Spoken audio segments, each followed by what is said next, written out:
Sono qui in questo momento a moderare il dibattito tra questi due maniaci, cioè sono due fan, uno è un fan di Vasco e uno è un fan di Ligabue. Io devo ancora capire se lo sono veramente, se i libri sono vagamente autobiografici, ma lo scopriremo. Lui si chiama Moreno Pisto e ha scritto questo libro che si chiama Vasco come maestro, che è un libro che è una specie di libro di filosofia postmoderna, se vogliamo, basato sulle canzoni, sugli insegnamenti, se vogliamo, delle canzoni di Vasco Rossi, e l'ha scritto per trasmettere ciò che lui ha imparato a quel bambino che vedete là, povero bambino. Lei invece, che si chiama Chimena Palmieri, questo nome è difficilissimo da ricordare, Chimena Palmieri ha scritto quest'altro libro che si chiama Sette notti con Liga, che è non si capisce bene se sia un romanzo, se siano racconti, comunque è tutta una cosa, è correlata, tutti questi capitoli sono correlati l'uno con l'altro. Sono scritti in terza persona, c'è una lei che è sempre protagonista, che in questi racconti fa qualche cosa e c'entra con Ligabue. C'entra. Scopriremo poi se questa lei che c'è in questo libro è lei oppure è una lei immaginaria. Cominciamo. Allora, voi siete fan oppure avete scritto questi libri così? Dunque, per quello che riguarda me, io sono una fan. Cioè, ho scritto questo libro, però io sono una fan a tutti gli effetti, quindi ho tutte le caratteristiche folli della fan. Ah, quindi quella cosa che dici, nel libro dici, se arrivava qualcuno e faceva anche della mezza ironia su Ligabue, lei subito cominciava a progettare una vendetta russo-giapponese. Sì, è vero. Una cosa del genere hai scritto, vero? Sì, ma questa è proprio vera, però non mi piacciono molto, ma questo che vale un po' per tutti, non mi piacciono gli imitatori che fanno troppa ironia o ironia fuori luogo, ecco, cioè, non vale solo per Luciano Ligabue, non mi piacciono proprio quelli che tendono a mettere in ridicolo le persone in quel modo, ecco, tutto qua, non è una cosa molto così, però sì, io e Neri Marco Re non andiamo eccessivamente d'accordo. Tu sei un fan? Io sono stato un grande fan di Vasco, come scrivo nel libro, dai 14 a 18 anni ho ascoltato praticamente solo lui, poi a 18 anni mi sono un attimo ripreso, ho detto mi fate vedere cosa c'è intorno anche oltre a lui, e che comunque poi è rimasto dentro Vasco, perché insomma c'è chi dice che non ci si libera mai. No. Come? C'è chi dice no. C'è chi dice no, innanzitutto. Poi c'è chi dice che non si libera mai di due cose, della infanzia e del proprio padre, e io aggiungo anche delle canzoni della propria adolescenza, che poi quando le ascolti, anche quando sei trentenne, quarantenne, basta una strofa e te la ricordi tutta, ecco. C'era una battuta c'è stato successo tra Vasco e Ligabue, una specie di dissidio, non so se Ligabue abbia risposto, io non ho seguito molto, ma mi ricordo che su Spinoza era comparsa una battuta: scontro tra Vasco e Ligabue, due morti. Ma guarda, lo scontro tra Vasco e Ligabue non so quanto sia reale. Vasco poi inizialmente smentì di aver scritto quel post su Facebook, però è difficilmente smentibile un post su Facebook, perché chi ha le password insomma ci scrive, non è che... E infatti poi ha un po' ritrattato, Ligabue ha risposto. Non so quanto sia però ecco, conveniente né per uno né per l'altro, credo che sia conveniente, perché sono due mondi, sono due cantanti, sono due ottimi cantautori italiani e vanno preservati, visto anche lo stato della musica italiana, diciamo della musica cantautoriale italiana, perché poi quella indipendente e così via, chapeau. Però visto lo stato della musica cantautorale italiana, per esempio Vasco forse è bene che diminuisca un po' le sue performance dal vivo, ma non che smetta di scrivere le canzoni, ecco. Un bicchiere di talento in un mare di presunzione, aveva detto qualcosa del genere? Sì, vabbè, ma tanto lo si sa che Vasco è così, cioè è un artista, ha quel modo di esprimersi, magari esagera, capisci? Sono cioè, bravi perché cercano di non darsi addosso l'uno con l'altro. Ma io fino a qualche tempo fa, perché Vasco viene spesso ad Ancona, cioè Ancona per Vasco è una meta molto forte, ha fatto anche adesso, io sono stata a vederlo, cioè non è che il fatto che... In clinica? No, allo stadio. Però ecco, ripeto, un conto è essere fan, un conto è che ti piacciono i cantanti. Allora, siccome a me ne piacciono molti di cantanti, ma fan è un'altra cosa, ecco. Per me fan è una cosa un pochino particolare, cioè fan è a parte, tu puoi anche magari non andare al concerto, però quel cantante è più importante per te rispetto agli altri, se no non è che io ascolto solo Ligabue, insomma, certo, qualcosa faccio altro. Però fan deriva da fanatic, cioè, quindi io per questo li ho definiti due maniaci, perché io personalmente non sono fan di niente, a parte forse un po' Steve Jobs dell'Apple, ma è una cosa che, cioè, ammetto quando fa degli errori, a volte. No, mi dicono non è vero, non ammetto quando fa degli errori, ma essere fan è una cosa forte, cioè io vedo per esempio il libro di Moreno, cioè è una cosa che ci credi proprio.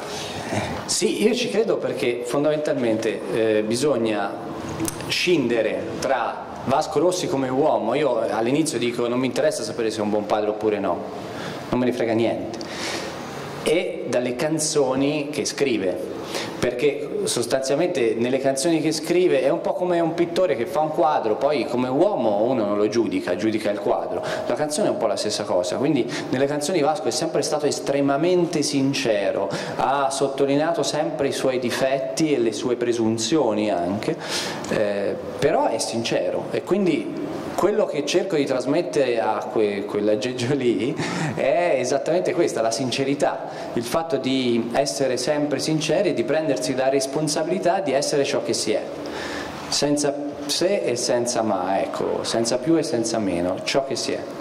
Senza se e senza ma ricorre nella presentazione del tuo di libro, di 7 notti con Liga. Mi spieghi un po' come ti è venuto in mente di fare questa cosa? Ecco, voglio sapere se è un romanzo, se sono 7 racconti, 7 sogni, 7 fantasticazioni, se la protagonista sei tu o una immaginaria lei. Allora, diciamo che la protagonista non sono io ovviamente, ma potrei essere io. Ti piacerebbe? Ah, insomma. Dovete sapere che 7 notti con Liga, cioè questi capitoli finiscono in maniera molto aperta, diciamo, ambigua, via. Ambigua, ma sembra sì, che succederà qualche cosa. Uno ci spera, sì. Però dai, no, diciamo che è fatto in un modo, diciamo così, che per dare adito anche agli altri di immedesimarsi in questi racconti, che potrebbero essere anche reali, perché alla fine non è che io abbia scritto di persone che vanno in astronave, insomma, sono incontri alla fine possibili, anche se molto, cioè scarsamente probabili, però cioè, parliamo di un aeroporto, parliamo di altri luoghi magari forse meno comuni. Sì, cimitero. I cimiteri, perché visto la bara di prima, cioè, però ecco, è possibile alla fine. C'è un racconto in cui questa qua, la protagonista, va al cimitero per ragioni sue e trova Ligabue che è su una tomba e pensa che Ligabue stia... sto pensando, diciamo, sono io che sto lì, se io sono la protagonista, sto pensando che lui stia davanti a un suo caro, ecco, e quindi sono tutta basita di fronte a un lato B di Ligabue, diciamo così. E poi invece Ligabue si è fermato lì per caso, stava leggendo perché c'era l'iscrizione, l'ha interessato e pensava che lei fosse una... vabbè, e allora poi c'era... Aspetta, è che io mi sono trascritto delle cose. Oddio. Sì, no, davvero.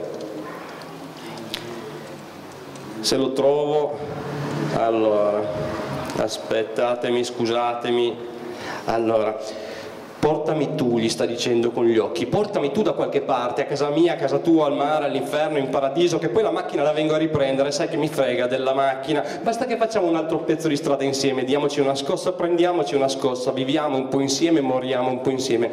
Lui scuote appena il capo, sorride, dai andiamo, si arrende, ci facciamo un giro, mi dici poi dove ti devo portare, ok? Lei pensa che davvero il mondo stia ubbidendo a una nuova legge di gravità adesso, perché tutto gira intorno a lei, gira e non si vuole più fermare, gira la sua testa, girano le chiome degli alberi, gira tutto, che bello, e non le viene neanche da vomitare, anzi ha una fame. Grazie, dice invece. Dov'è che vai? Dov'è che stavi andando tu? Ecco, questo è quello che capita dopo. Esatto, sì. Cioè questa è una concitazione, no? Che c'è in questa. Sì. Questa ragazza, io l'ho immaginata una ventenne, non lo so. Cioè è chiaro che io ho passato da un pezzo quell'età, no? Però insomma il sentire non è che è una cosa che si possa fermare a un'età anagrafica, cioè il sentire io penso sia comune. Tra l'altro io ho letto il libro di Moreno e è bello vedere, cioè che è veramente così, al di là dei nomi che sono scritti davanti, io potrei usare le sue parole per descrivere le mie emozioni, cioè le emozioni che prova un fan alla fine sono secondo me molto, molto simili. Chiaramente sono diverse le persone che le provano, perché secondo me ogni persona ha bisogno di molle particolari per far sì che quell'emozione scatti. Io ho bisogno di X, tu hai bisogno di Y, perché X o Y arrivano meglio a me o a te, però alla fine se io descrivo una canzone di Luciano, una certa canzone di Luciano, posso benissimo usare le sue parole e sarebbe esattamente perfetta. Io penso che quelle parole una fan di Vasco, se se lo trova davanti, penso che provi esattamente la stessa cosa, cioè non credo che sia così diverso, non so. Sì, io credo proprio di sì. Infatti tra Vasco e Ligabue io ci vedo molte differenze ma anche molte similitudini. Certo, Vasco probabilmente ha avuto io sono cresciuto con Vasco, però la mia generazione probabilmente è cresciuta molto di più con Ligabue. Ligabue, se non sbaglio, ha pubblicato il primo album nel 90, Non è tempo per noi, quello lì. Vasco l'ha pubblicato nel 79, 78, così via. Quindi io quando Ligabue ha pubblicato il primo album avevo 10 anni e quindi ho seguito tutta la sua carriera. Vasco però è arrivato in un momento dove c'era una massificazione abbastanza imperante e della società e della musica, e lui è stato veramente un elemento di rottura, perché si prendeva il microfono, se lo metteva in tasca, andava via da Sanremo, così, la droga, l'alcol, la vita esattamente da rockstar, quindi ha avuto un appeal probabilmente in quel momento molto più decisivo di Ligabue, ma non per meriti, qualità, perché poi la musica è gusto, no? Mi piace più uno, mi piace più l'altro, ma sostanzialmente perché è stato un elemento di rottura. Ligabue poi quando è arrivato dopo si è trovato già un ambiente, poi forse non era neanche nel suo interesse essere chissà quale elemento di rottura, perché era molto forse più intellettuale di Vasco da un punto di vista come approccio. Vasco è più emotivo, no? E quindi Vasco usa un sacco di ne usa tantissimi. Però ecco, tra i due cantanti io vedo anche molte similitudini, che è quella proprio di descrivere esattamente, forse la più forte delle similitudini, di descrivere esattamente ciò che una persona prova e dà delle parole a delle sensazioni che tu non eri capace di descrivere, ecco. Tu scrivi: l'unicità di Vasco risiede qui, aver scritto testi che sembrano studiati su misura per te, per le storie che vivi, per le sensazioni che provi, per quelle che hai provato, testi che sembrano ispirati alle tue vicende, soprattutto sentimentali. Anni fa, all'uscita delle scuole superiori, chiesi al leader di una band molto in voga del nostro giro di amici quale cantante italiano potesse essere considerato migliore di Vasco. Lui, con una smorfia sul viso, rispose: hai voglia, Pino Daniele, Zucchero. Sul piano della tecnica può darsi, sul piano della composizione magari pure, sul piano delle emozioni no, le canzoni delle altre le ascolti, le sue le vivi addosso. Io ho pensato che però la cosa che può essere valida per te, che sei un fan di Vasco, potrebbero essere valide per quasi qualsiasi altro cantante per un'altra persona, non credi?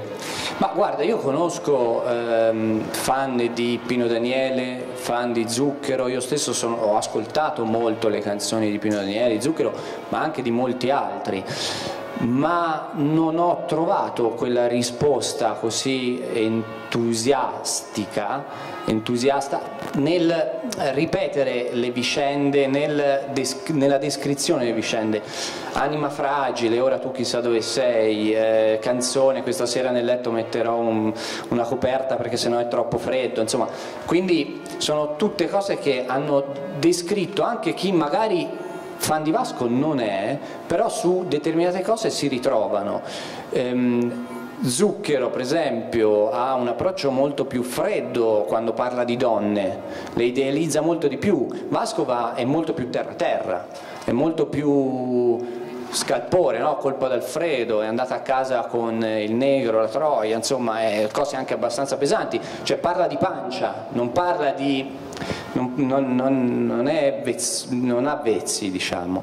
Ligabue in questo senso è simile, parla molto anche lui con la pancia, quindi ecco, questo per esempio è un'altra similitudine. Poi vabbè, ovviamente uno può scegliere, a me piace molto più Vasco che Ligabue. Io mi ricordo una battuta fantastica di Elio Lestoretese, che era al concerto, che disse: va bene, dopo la prima canzone adesso possiamo andare via perché abbiamo già suonato il doppio degli accordi di tutte le canzoni di Ligabue, no? E lì mi fece molto ridere, però anche lì Vasco cioè, lavora su quei 4-5 accordi e poi alla fine è come ti arriva, non com'è tecnicamente la canzone. Com'è tecnicamente poi ci pensano appunto i critici tecnici, i fan sentono quello che arriva, ecco. Io mi chiedo, va bene essere fan, va bene, pazienza, uno lo è, ci si ritrova, succedono cose molto peggiori alla gente. C'è di peggio. Però poi c'è un punto di non ritorno, cioè uno si mette a scrivere un libro sulla sua passione, cioè non è un salto piccolo, cioè io posso essere fan, posso avere il poster di Ligabue o di Mangoni nella camera, ecco, però scrivere un libro su Mangoni... E poi è Mengoni, no? Non è Mengoni? No, è Mangoni, Luca Mangoni. Ah, ok, io che pensavo a Marco. Non so chi sia. Io parlavo di quello di Elio, visto che hai citato Elio, su quello che fa Super Giovane, per dire.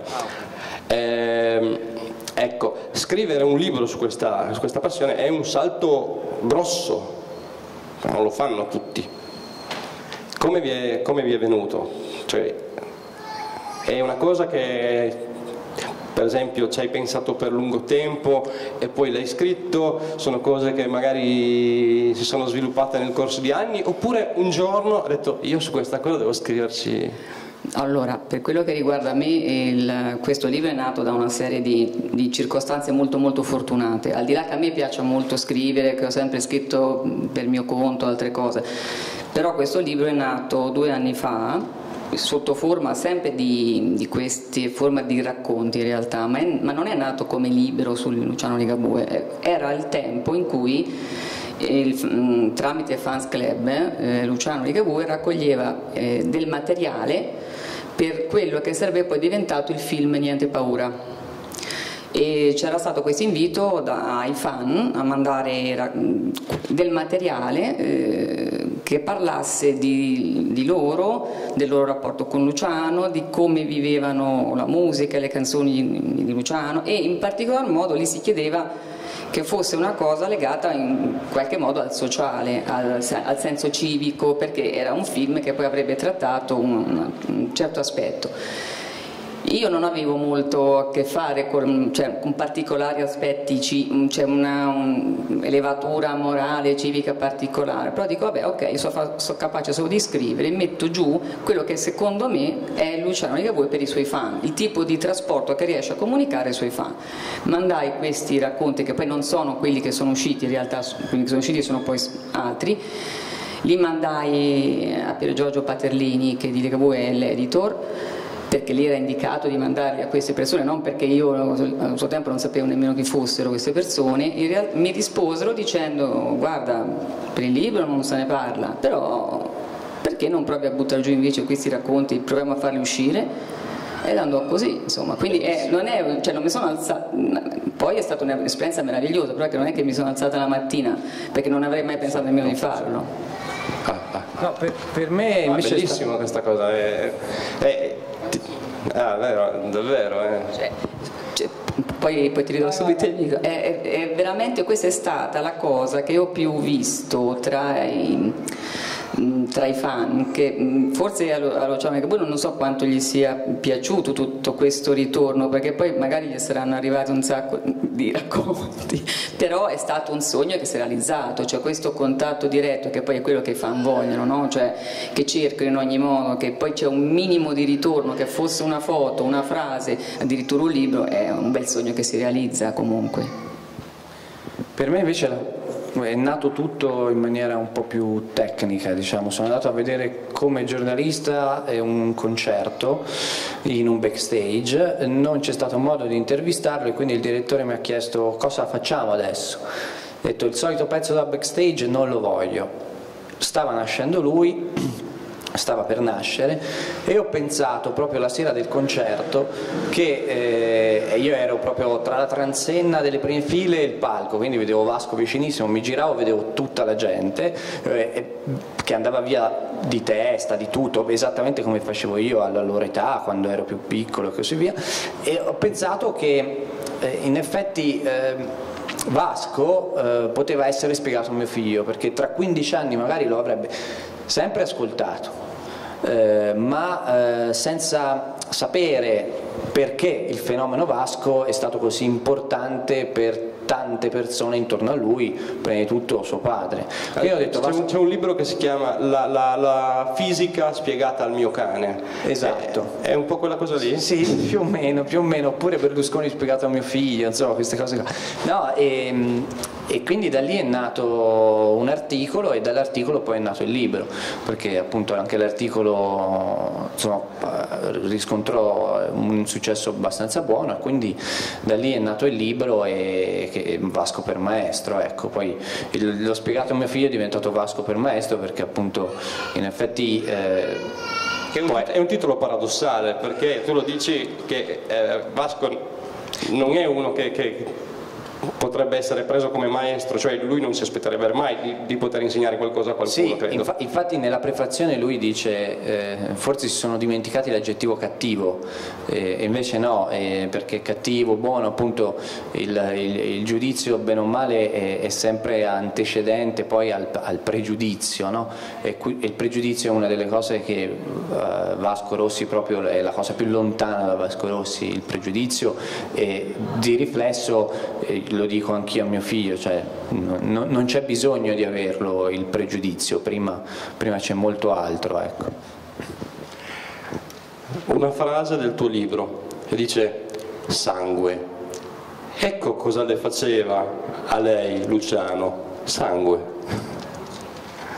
Beh, allora questa qui penso che non la penso solo io, cioè penso che io l'ho detta, ma secondo me siamo in parecchi ad avere questa cosa, cioè io penso che Luciano sul palco sia nella sua condizione ideale, perché come persona Luciano è un timido, è una persona molto riservata, una persona che... Tu l'hai incontrato? Ieri. Ecco. Per la prima volta? No, però diciamo, è una persona molto tranquilla, ecco, non ha il carattere che c'ha Vasco, cioè Vasco è molto diretto, ha bisogno di dire quello che ha in testa. Luciano ci pensa anche troppo magari, capito? Cioè è una persona molto più riflessiva, forse troppo riflessiva, però è così, cioè le persone sono fatte come sono fatte. Però è indubbio che sia un esemplare maschile che attira molti, diciamo, il gusto femminile, cioè è un animale da palco, e in quello somiglia molto a Vasco.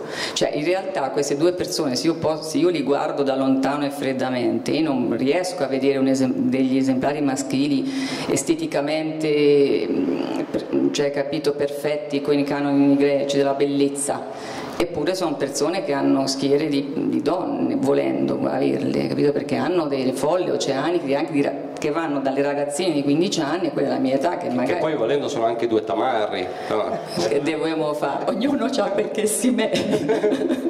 No, si può dire, no? Ma appunto ti sto dicendo, cioè, non è che abbiamo l'attore tutto fine e preciso, giacca e cravatta, sbarbati, capelli precisi, cioè abbiamo due persone che tutto sommato hanno 1,50, l'altro forse ce n'ha 10 di più, non mi ricordo, quindi ecco, non sono mica due ragazzini, li vedi in giro, la maglietta, il jeans, cioè tutto sono meno che degli adoni, eppure cioè Ligabue c'ha una bella voce, adesso io non posso dire, come diceva la Littizzetto, la voce di Ligabue parla direttamente all'ormone, capito? Cioè, che devo fare? Quando ho intervistato Ligabue io feci un piccolo sondaggio tra le ragazze, donne che conoscevo, e tutte mi dicevano che la parte più bella di Ligabue era il suo fondoschiena. Che è vero, e io mi ricordo che... Tu sei d'accordo quindi?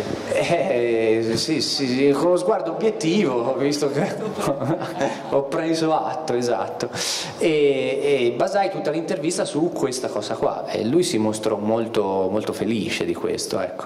Cioè hai intervistato il culo di Ligabue? Ho intervistato il culo di Ligabue, sì. Lui era inizialmente molto imbarazzato, a conferma della timidezza, però poi insomma ci ha preso gusto, quindi capisco quando lei dice sangue, fa sangue Ligabue, in effetti è così. Vasco adesso inizia ad avere la sua età, diciamo, ha 59 anni, va per i 60, così. Sì, però esatto, c'è una foto di Vasco che secondo me è la più bella foto di Vasco mai scattata prima, scattata da Tony Torinbert, appunto questo fotografo che l'ha seguito nei primi anni, dove c'è una persiana da cui si intravede una camera, c'è Vasco Rossi davanti alla persiana con la sigaretta, il chiodo, già un po' pelatino e così via, e è appeso un po' scazzato così, e dentro si intravede di spalle una donna nuda coperta con un lenzuolo fino alla vita, una bottiglia di probabilmente whisky, un tavolino e questa camera palesemente d'albergo. Ecco, lì c'era già tutto Vasco, era dell'87 quella foto lì, c'era già chi era stato Vasco, chi era in quel momento e chi sarebbe stato. Ed è quello che affascina le donne, quel carisma lì. Non credo che sia poi la fisicità di Vasco Rossi a piacere. Il suo è un libro più di parole, perché lui parte dalle parole, il tuo è un libro più fisico. Sì, perché io volevo proprio fare, quando poi si è trattato di mettere mano in maniera diversa, cioè ripeto, i primi racconti erano completamente altri rispetto a questi che poi sono stati pubblicati da Sonzogno, erano altri, però poi lavorando con questa persona che è un edito, prova a buttare giù dei racconti, cioè, chiaramente è sempre l'autore che scrive il libro, ma prova a mettere giù questi racconti che trattino così, cioè come uno che era lì presente fin dall'inizio, perché questa è la chiave vincente, secondo questa persona. A me non interessava molto mettere, diciamo così, dunque io lavoro all'Università di Ancona e tu non sei una scrittrice di professione, lui vive di scrittura. Io assolutamente no, io vivo di conti, ahimè, cioè io sono un contabile nella vita privata, faccio i bilanci, che è quello che... Hai messo un numero anche nel titolo? Non ho saputo resistere, però no, diciamo che io, cioè, scrivere mi piace, poi chissà, mi piacerebbe anche che domani fosse quello il mio lavoro, ma dubito, per cui diciamo, io sono un contabile. Non mi interessava fare un libro, a parte che ripeto non è nato così, ma non volevo proprio minimamente toccare il Luciano cantante, cioè la musica, proprio lasciando, io volevo mettere mano, siccome era partito tutto quanto da quello che lui è per i fan, essendo una fan femmina, ho cercato di far vedere il trasporto che ci poteva essere da parte del pubblico femminile, diciamo così. Ma cosa può fare una fan femmina per il suo idolo? Allora, guarda, dunque, io non ho fatto, ahimè, niente più del lecito, no? Che tristezza. Però, ahimè. Ma ahimè proprio. Spiega tanto. Cioè, capito? Però niente da fare. Cioè, ma quello che invece una fan potrebbe anche un fan, diciamo, il fan potrebbe fare cose veramente molto belle, cioè il fan può fare cose molto belle, ma cose anche molto pesanti, cioè entrare in un'ingerenza nella vita privata del suo idolo che può diventare, non ti dico uno stalking, ma siamo a quei livelli, cioè gente che si piazza sotto casa tua e non va più via e ti impedisce di vivere in maniera serena la tua vita, che pubblica continuamente le foto tue, dei tuoi figli, di dove sei, di cosa fai. Queste sono persone che hanno denari, hanno anche una vita privata. Nessuno pensa, per esempio, che tu pubblichi esattamente l'indirizzo di casa di Tizio, di Caio, della moglie di Tizio, della compagna di Caio, dove va a scuola il figlio, la figlia, e questo te lo potrebbe anche rapire, cioè nessuno pensa nemmeno ai pericoli che stanno dietro questa ingerenza continua. Una fan può arrivare a veramente ad avere il tuo numero, non dico di telefono, ma sapere dove stai e piazzarsi sotto casa a fare delle cose assurde, cioè veramente. Ma quindi siamo d'accordo che i fan sono il male? No, beh, senza fan non so questi come camperebbero, però via. No, infatti io non l'ho mai incontrato tranne una veloce stretta di mano, sì, e adesso non credo neanche di volerlo più incontrare, perché comunque è bene che ci sia anche una sorta di scarto tra, come dicevo, tra le canzoni e quello che io ho recepito da loro e poi Vasco Rossi in persona, ecco, perché poi adesso incontrarlo in mezzo alle flebo, che sì, poi, insomma, nelle cliniche, insomma, queste cose qua, bisogna conoscere il dottore. No, stavo dicendo che invece io sì che vado all'ospedale sul libro. Aspetta. Ecco, quest'uomo non è preparato. No, no, c'è un racconto lì sul libro dove io vado a trovarlo in ospedale invece. E l'ho saltato? È l'ultimo racconto. Ma io l'ho letto tutto, giuro. Oh my god. Ritiro la domanda, mi ritiro.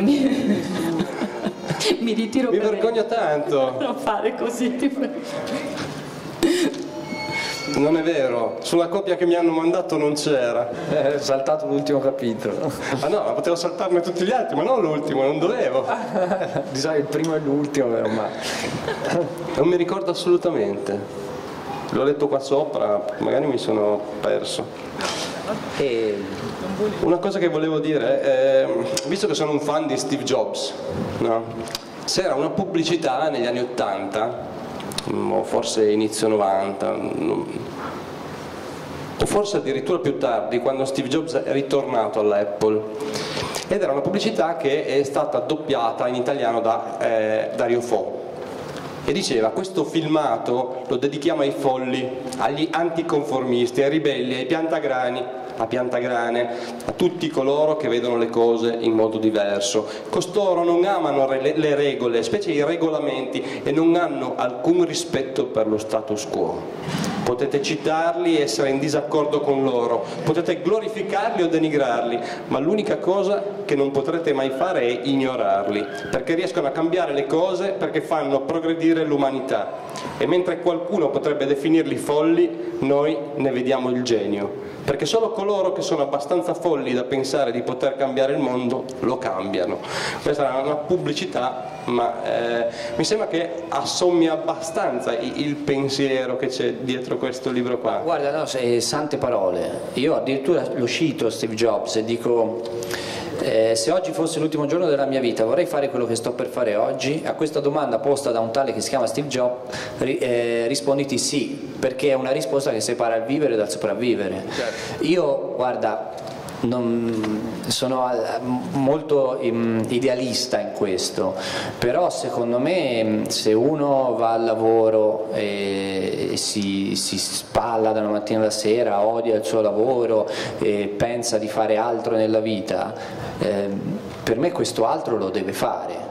Cioè deve avere il coraggio di dire di no e di fare altro, perché la libertà non è un concetto assoluto, non è un concetto gigantesco, la libertà bisogna prendersela, appunto, se no non si va avanti.